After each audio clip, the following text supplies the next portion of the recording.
Salam, selamat pagi Bapak Ibu jemaat yang dikasihi oleh Tuhan. Shalom, selamat pagi Ibu Bapak, saudara-saudara yang diberkati Tuhan kita. Shalom, selamat pagi jemaat yang dikasihi oleh Tuhan Yesus Kristus.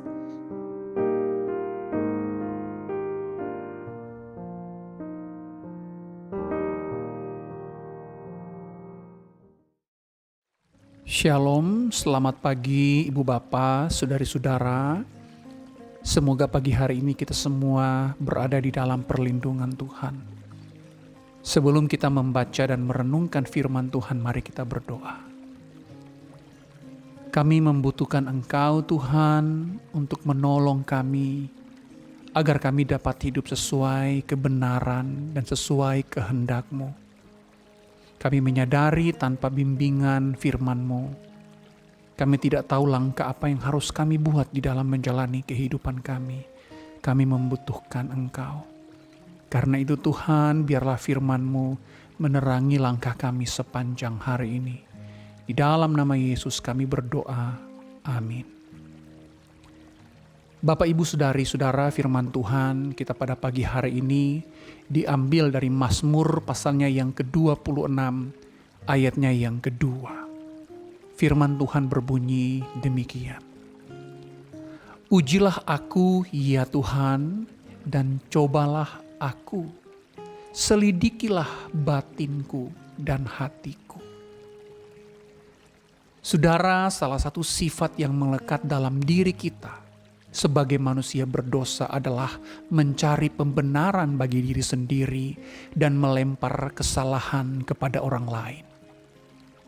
Bahkan ini merupakan sifat buruk yang sejak awal dapat kita jumpai pada cerita-cerita dalam Alkitab. Tentu kita tahu persis kisah kejatuhan Adam dan Hawa dalam kitab Kejadian pasalnya yang ketiga.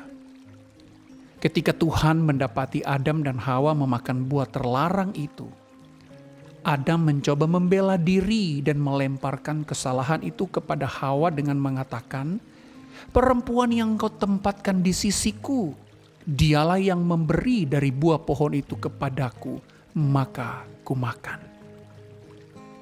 Namun Hawa tidak kurang pintar untuk membela dirinya dan melempar kesalahan kepada si ular yang menggoda mereka dengan berkata kepada Tuhan, "Ular itu yang memperdayakan aku, maka kumakan."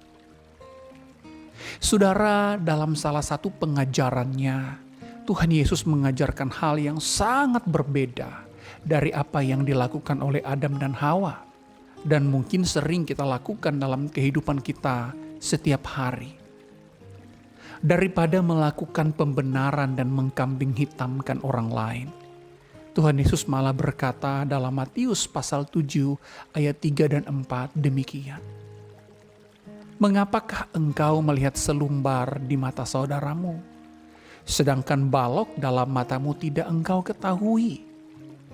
Bagaimanakah engkau dapat berkata kepada saudaramu, biarlah aku mengeluarkan selumbar itu dari matamu, padahal ada balok di dalam matamu? Saudara, maksud perkataan Tuhan Yesus adalah daripada kita sibuk mencari dan melemparkan kesalahan kepada orang lain, adalah jauh lebih baik jika kita melakukan koreksi personal atau introspeksi personal terhadap diri kita sendiri. Namun introspeksi diri bukanlah hal yang mudah untuk dilakukan. Mengoreksi diri sendiri bertentangan dengan natur dosa kita. Mengoreksi diri sendiri berarti menepis ego kita yang biasanya bertahta dan memerintah hati kita.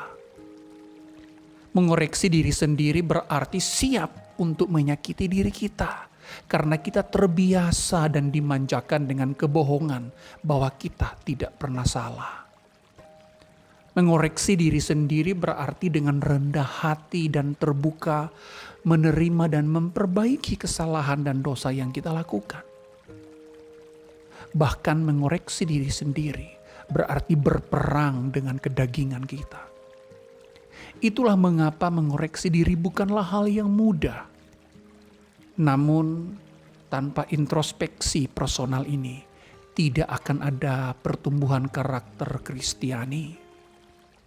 Tanpa introspeksi personal ini, kerohanian kita tidak bertumbuh dan terancam mati. Karena orang yang selalu merasa benar dan tak pernah salah sedang membiarkan dirinya berjalan menuju kegelapan yang pekat yang kian jauh dari Allah yang memberikan kehidupan. Karena itu, marilah kita belajar untuk melakukan introspeksi personal di hadapan Tuhan dengan terbuka dan jujur. Ketika kita mengoreksi diri adalah momen di mana kita membiarkan Tuhan memperbaharui hidup kita. Mengoreksi diri sendiri adalah waktu di mana kesalahan dan pelanggaran kita diperbaiki dan diganti dengan pengakuan kita yang rendah hati dan pembenaran Tuhan bagi pengakuan kita. Mengoreksi diri adalah momen di mana Tuhan mengangkat dan membuang jauh-jauh keangkuhan dan arogansi pribadi kita. Mengoreksi diri berarti membiarkan kebenaran Allah menguasai kita dan menuntun hidup kita. Mengoreksi diri adalah momen di mana kita datang kepada Tuhan dan berkata seperti pemazmur, "Ujilah aku ya Tuhan, dan cobalah aku, selidikilah batinku dan hatiku." Ketika Tuhan menyelidiki hati dan batin kita, pada titik itulah kita dengan penuh ketulusan menginginkan kehadiran Allah dalam hidup kita untuk memimpin dan mengarahkan setiap laku dan tutur kita. Amin. Mari kita berdoa. Tuhan, ajarkan kami untuk mampu melakukan koreksi personal, introspeksi diri kami berdasarkan terang kebenaran-Mu. Karena kami menyadari betapa angku dan arogannya kami. Kami terlalu sering menyalahkan orang lain dan tidak pernah melakukan koreksi personal terhadap berbagai salah dan dosa kami. Kami membutuhkan pertolongan-Mu, ya Tuhan, agar kami dilahir barukan di dalam kesempurnaan-Mu yang besar, yang menguduskan, dan yang membenarkan kami. Terima kasih Tuhan, di dalam nama Yesus kami berdoa. Amin.